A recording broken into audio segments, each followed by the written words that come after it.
the two successive blackouts on July 30 and 31, each lasting more than 10 hours, caused havoc in the north of the country as well as the east and northeast.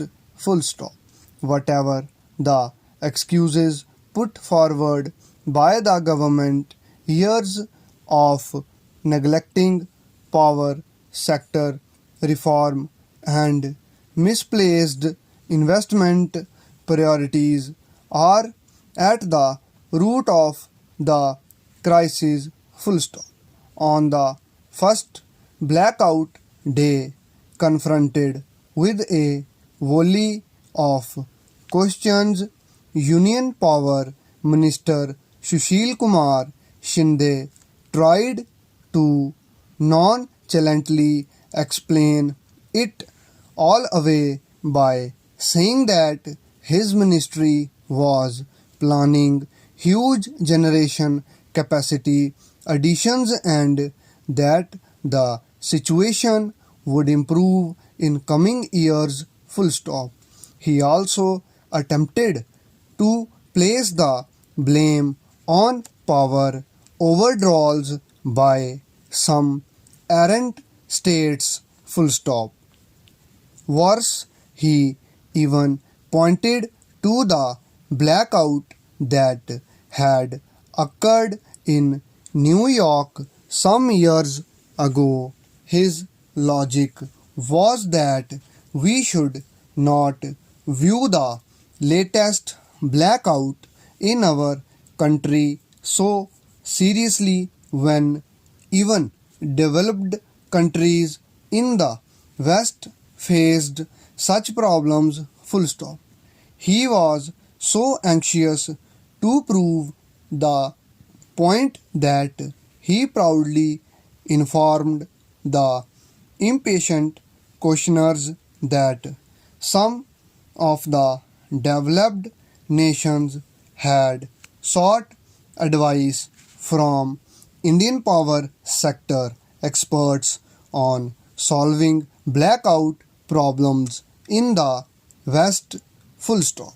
What he, however, forgot to say was that we had rarely heeded the advice of those same experts who provided excellent advice to other countries.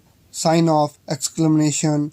The problems faced by the residents of Delhi and the other places were of immediate urgency. Full stop.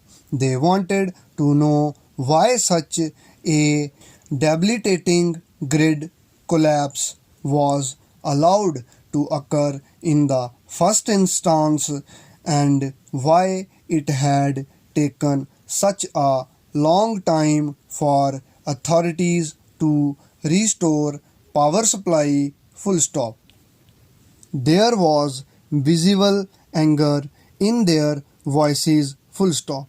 They wanted immediate solutions to the problem, not verbose generalizations. Full stop.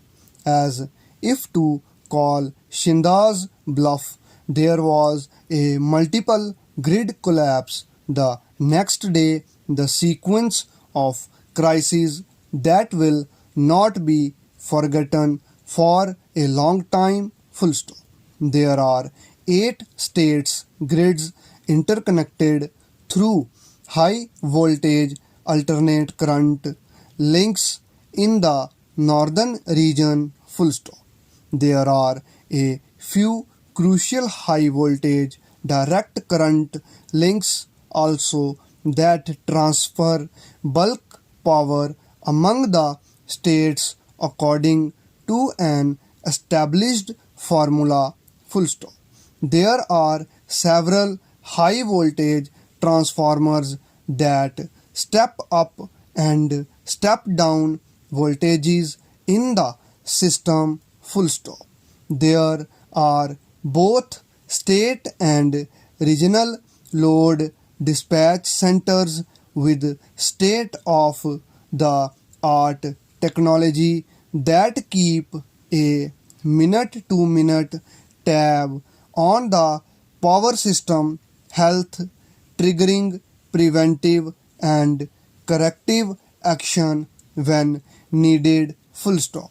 When there is failure in any one of these protective systems, grid collapses occur. Full stop.